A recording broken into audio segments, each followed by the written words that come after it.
third wave overloads the Megalodon ship with more backshots water than equal it can take mega on. wave. Imagine whales f***ing. Like, they have to, like, create some crazy waves, bro. Like, that has to be, like, a whole event in, like, the seafood or sea world community, bro. Like, I'm so serious. Like, I'm not even trying to joke. If they were close to, like, the surface, and they was just... It has to create waves, bro. It has to.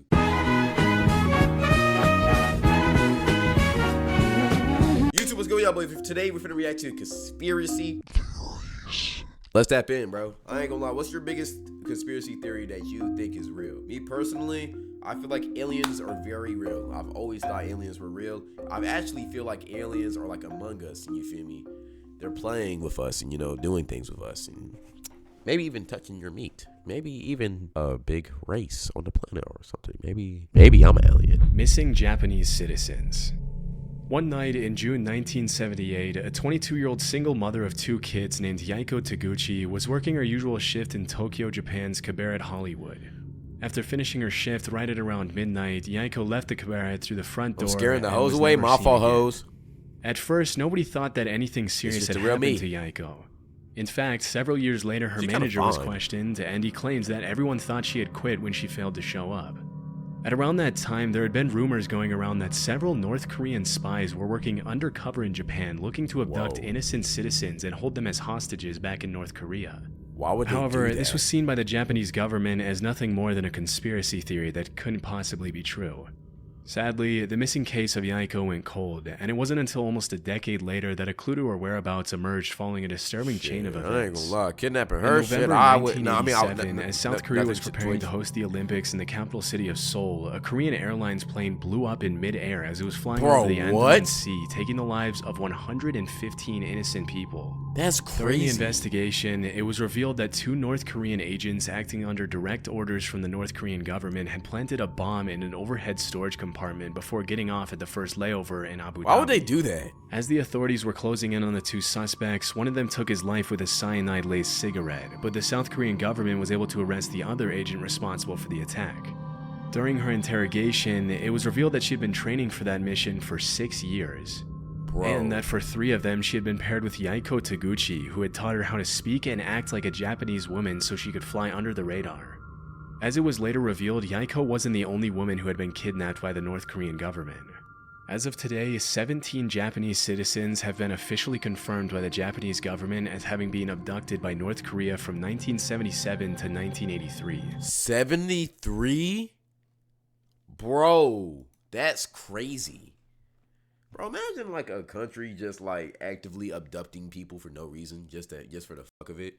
Like, North Korea is just a horrible country, bro. Oh my god. Disturbingly, a lot of them were shamelessly kidnapped in the middle of the day and thrown on a boat to North Korea. You might think that the Imagine victims getting were shipped to involved in North something Korea, shady Chad, that man. put them on the North Korean I might just government's jump off radar, the ship but and let the the sharks have investigations me. actually suggest that most of them were average citizens who just happened to be at the wrong place at the wrong time. Bro, One Chad, woman- imagine like walking to go get like some ramen or some sushi or some shit, and then all of a sudden you just get abducted by Kim Jong-un and company and shit, man. Like, that's just crazy, bro. What the Was hell? captured while she was walking to a knitting class, and She 2 kinda others fine, were too. kidnapped on a vacation to Europe. I ain't gonna lie, they Another could've just one, left a that nigga here. 13-year-old girl, was Fuck. taken as she was walking back home from school. Oh, hell no. Some of these victims were kidnapped for identity theft purposes, while others, like Yaiko, were forcefully brought to North Korea to teach the Japanese language and culture to North Korean spies. After the kidnappings were confirmed beyond the shadow of a doubt, the North Korean government had no choice but to come forward and apologize. But they claimed Cloud's that my only 5 of the favorite 17 knitter. kidnapping victims were I still know what alive. you tried to do there. Over the next few years, the North Korean government would send what they would claim to be the cremated remains of some of the deceased victims back to Japan. What the fuck? Yo, these people are sick. No, bro. These people are sick. However, What the as hell? DNA testing would quickly reveal, pretty much all of the remains were fake, leading the Japanese government to believe that many more of the kidnapping victims were still alive. So why would they send To it? this day, the North Korean government was has fake. stuck to its story, claiming that there were only 13 kidnapping victims and that the ones who were still alive were sent back safely to Japan. But again, why are they kidnapping Shockingly, people, bro? while the That's Japanese crazy. government has What's the officially purpose? confirmed 17 kidnappings, the list of potential victims suggests that the true number could be as high as 800. Oh my god. Sadly, given the current political situation, it's unlikely we'll ever see the full extent of these abductions, or see the North Korean government held truly accountable for its horrific crimes. Bro, what the hell? Just the other day, I found myself wasting hours of time I could have spent working on I ain't gonna lie, twin. Get your bag, bro. But they not paying me money, bro. I ain't gonna lie. Seymour Hersh published an heart attack gun to get started for free. This music Heart is so attack eerie. gun. Back in the 70s, a journalist named Seymour Hersh published an article in the New York Times in which he accused the CIA of several assassination attempts on both foreign and American politicians who they considered to be anti-war dissidents. Due to these allegations, the US Senate put the CIA under investigation for alleged covert action abuses, which resulted in the release of 14 reports on major abuses committed by the CIA, FBI, and NSA. The majority of the reports included accusations of crimes such as opening and resealing US citizens' private mail for several years and illegally surveilling Black Power activists. Oh, they for sure Although did these this claims shit. are obviously pretty They hated serious, us back they then. paled in comparison to one particular accusation or conspiracy theory which alleged that the I 100% CIA had believe developed this. a pistol that could fire a poison dart over 300 feet, take a person's life, and leave absolutely no trace as to the cause of death. What? No, chat. Yo, listen to what he just said, bro. Which alleged that the CIA, in comparison to one particular accusation or conspiracy theory, which alleged that the CIA had developed a pistol that could fire a poison dart over 300 feet, take a person's life, and leave absolutely no trace as to the cause of death. That's insane. That is so crazy. That is absolutely crazy. That is absolutely crazy. Oh, that is insane. Imagine having that power in your hand, bro. You can just kill somebody and nobody would ever know. Like, imagine just sniping somebody, no trace, no evidence that you killed them. That's crazy. Imagine how many people have actually died from that, bro. As it was later revealed, this theory turned out to be true, and the development of the poison dart gun was just one part of the program That called was back in the MK Naomi, 70s. through which the CIA had Imagine sought what they to have develop now. weapons for biological warfare. In 1975, William Colby, the CIA director at the time, had to testify in front of the committee that was investigating the agency. That's crazy, During bro. questioning, he claimed that the CIA had developed a host of biological weapons as part of a plan to eliminate German leaders during World War II, but that their research had continued until well after the war. He also mentioned that the poison dart gun was almost completely silent on account of the battery that was housed inside the hand.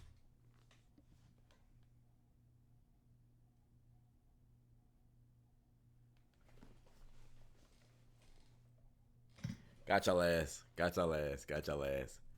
Got y'all. Got y'all. Got y'all. Got y'all, bro. Damn, nobody cared. Nobody cared that I just... Nobody cares. Nobody's saying, yo, what happened to Cloud? I'm calling 911. Nobody. Damn. I'm gonna have to just cut that out. I missed you. Like, bro, what? So y'all just don't care about me at all, bro? Like, at all? Damn, I could have died and y'all... Damn. Handle, and that it had been specifically designed for the target to feel nothing more than a mosquito bite when the dart struck. Interestingly, the agency had used a specific shellfish toxin to make it impossible for anyone to know what the cause of death was, leading forensic pathologists to believe that the victim had suffered an inexplicable heart attack.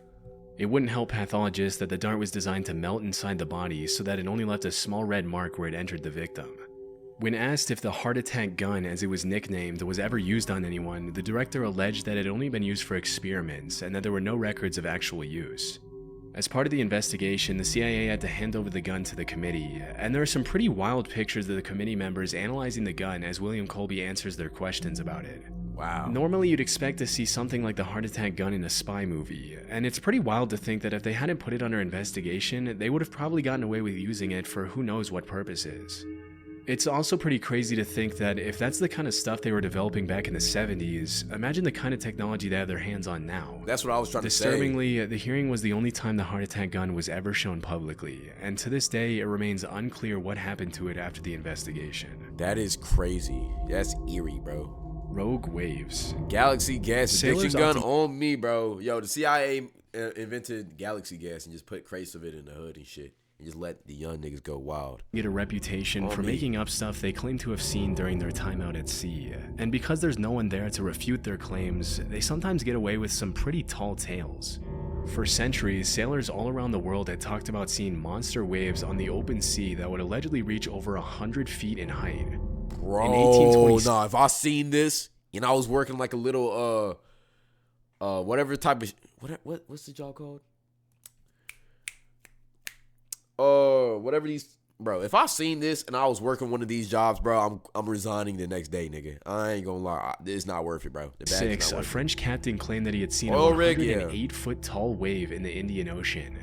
Even though he had 3 sailors with him who backed up his claims, when he came back to the mainland, he was publicly ridiculed by the scientific community, as it was widely believed that it was impossible for a wave to be higher than 30 feet tall.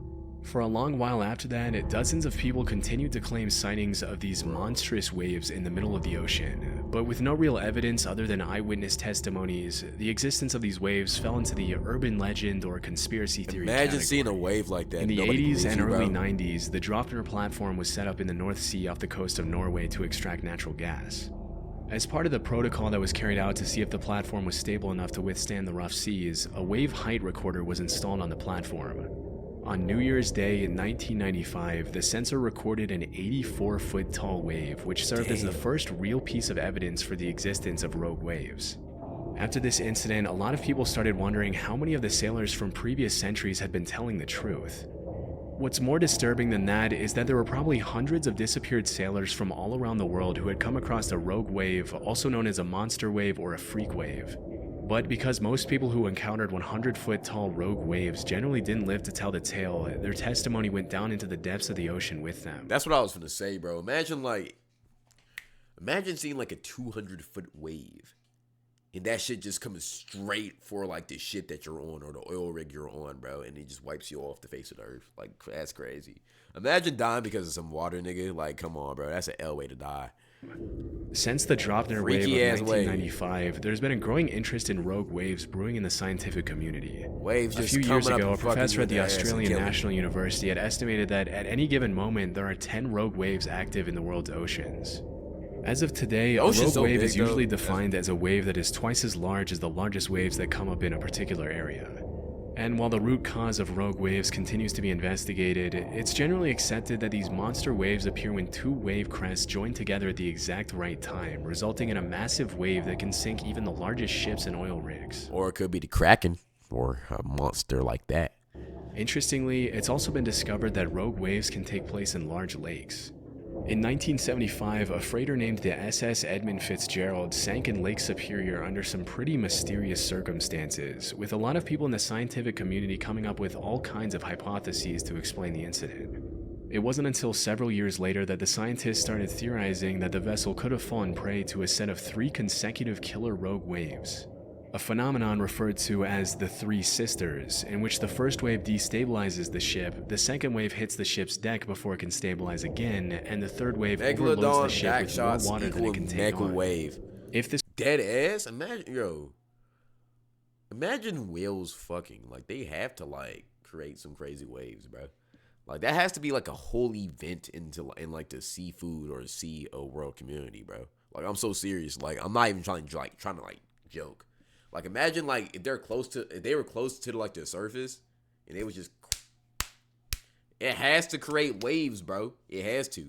Like, I'm not even trying to be weird. Like low dead ass, they have to, bro. If this were true, it could also provide an explanation for the mysterious sinking of other large ships in oceans around the world over the past few centuries. But this might be a bit more difficult to imagine dying in wave nut on me. Poisonous alcohol. In January 1920, the 18th Amendment to the U.S. Constitution was successfully ratified, triggering a 13-year period known as Prohibition, during which the production, sale, and transportation of alcohol was made illegal.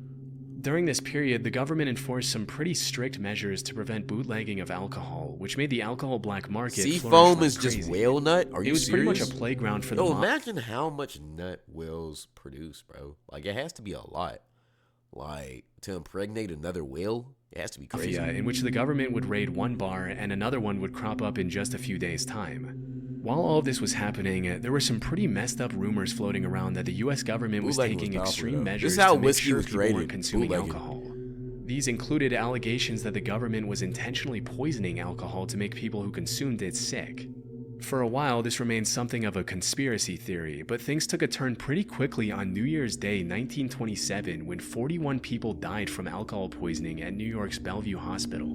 Damn. Disturbingly, the autopsies revealed that a lot of the victims had been drinking industrial methanol, otherwise known as wood alcohol, which can be fatal even at low doses. Bro. It turns out that the government had forced companies to denature industrial alcohol to make it undrinkable since 1906, which was far before Prohibition. But when the crackdown on alcohol started, the government ordered these companies to add quinine, methyl alcohol, and other toxic chemicals to discourage people from drinking it. Why? Like, why can't we just let alcohol be a thing, bro? Like, trying to ban it by, like, putting poison into the alcohol is crazy. Killing your citizens, bro. Their reasoning was that if black market dealers knew their alcohol had been poisoned, they wouldn't dare distribute it knowing how dangerous it would be for their customers to consume. I guess they forgot to factor in that the demand for alcohol at the time was absolutely insane, and that black market dealers didn't care who lived or died from consuming their product. It wasn't until December 1933, 6 years after the Bellevue incident, that the federal government finally toned down their abstinence. They did the same thing to weed too policies. by adding fentanyl in But it. by then, thousands of Americans had already been poisoned with contaminated alcohol. Gorillas. Nowadays, there's really nothing too shocking about seeing a gorilla in a zoo or on TV, but there was once a time when gorillas were considered to be in the same category as the chupacabra, the Jersey Devil, Bigfoot, and the Loch Ness Monster. For real? I was able to find that up until a couple of centuries ago, gorillas were considered cryptids, which are animals that are believed by some to exist somewhere in the wild, but whose existence has never been proven. I ain't gonna lie, Bigfoot is for sure real. Bear King is for real. Hogzilla, I can believe it. Houston Batman. Huh. Okay. With most of these creatures, alleged sightings often turn out to be hoaxes, never been proven. La Lucha, I heard about this from a Hispanic baddie. Mexicans believe in this. With most of these creatures, alleged sightings often turn out to be hoaxes, but obviously in the case of gorillas, what were once just rumors turned out to be true. Western explorers wouldn't come crazy. across They ain't a believe gorilla that, until around the 1500s, when an were English for real. explorer named Andrew real Battelle things. was captured by the Portuguese off the coast of West Africa. Chat, do y'all think Bigfoot is While real? he was held captive on Y'all the think Bigfoot's mainland, real? Battelle described these disturbing, giant, ape-like creatures that would occasionally prowl around his campfire, but because he had never Bigfoot seen a is Megan similar Thee Stallion? creature That's before, he crazy. described them more as monsters than as animals. Battelle's description sent the rest of the world into what we can only call a gorilla frenzy, with all kinds of rumors being spread about these allegedly bloodthirsty Or monkey madness. Monkey madness, man. That was bad. dangerous creatures living in exotic parts of the world. Over the next couple hundred years, the buzz around gorillas grew as explorers in Africa sent back illustrations of gorillas to Europe, which were often given to royalty and emperors as rare gifts. If you were to Free ask Tory, any bruh. European back then what a gorilla was, they would have described it in a similar way to how we describe Bigfoot or the chupacabra nowadays. They were thought of more as mythical monsters than regular animals. It wasn't until over 200 years or so later And that I think about it, European people probably didn't think black people existed until they went to Africa, bro. That's kind of crazy to think about. I ain't gonna lie. an American naturalist named Thomas S. Savage found a gorilla skull in 1847 during an expedition to Africa, which was the first piece of real proof for the existence of these animals.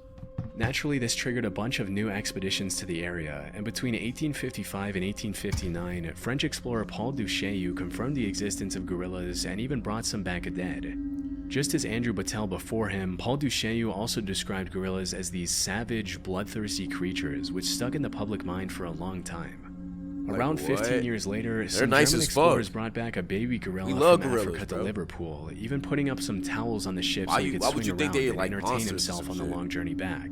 They probably thought the same thing about black people, though. Like, imagine how European people who've never seen a black or melanated person ever in their life, all they seen is straight white people. Imagine, like, them seeing the first couple of black people on slave ships and shit. Them niggas probably thought we was, like, some different types of fucking beings or whatever. You got to think about that, bro. It's kind of crazy. That's probably why they dehumanized us so much, bro. Because they didn't, like, they've never seen anything like us. So it was like, okay, you're just an animal. Which is crazy to think about it, but I mean, hey. As you can probably imagine, He as probably thought white people were aliens. Some still think that they're aliens. I'm not soon as the gonna lie. ship arrived back in Liverpool, people started flocking around the hotel where the gorilla was allegedly being kept to catch a glimpse of the once mythical creature. To the public's dismay, Pongo the gorilla wasn't the massive, violent monster they had thought, but rather a cute little 2-year-old gorilla who loved to play with dogs. A few years later in 1902, a German explorer named Robert von Beringe killed 2 mountain gorillas, which were huge in comparison to the baby gorilla that the previous German explorers had brought back. Why are they And that killing was really these the animals, first time bro? the public Like, was what? able to understand what a full-sized adult gorilla looked like. It's pretty crazy to think that at some point these animals that What a we now see as mustache. I know normal that were nigga was once an seen as asshole. legendary monsters. Interestingly, if you really look at the research, Fuck that there are a YC ton of on other me. animals that we now take for granted that were once brushed off as hoaxes, including kangaroos, platypuses, giant squids, and Komodo dragons. With so many of these myths turning out to be true, it really makes you wonder how many animals are out there that we have no idea even exist. That's an interesting video to watch, chat. Very interesting video. Hey, what's your favorite conspiracy theory out the bunch? I feel like that the heart attack gun. That's crazy. That is crazy. I feel like that's my favorite one, bro. That is insane, bro. Imagine, you feel me, having that type of power in your hands, bro. That's crazy.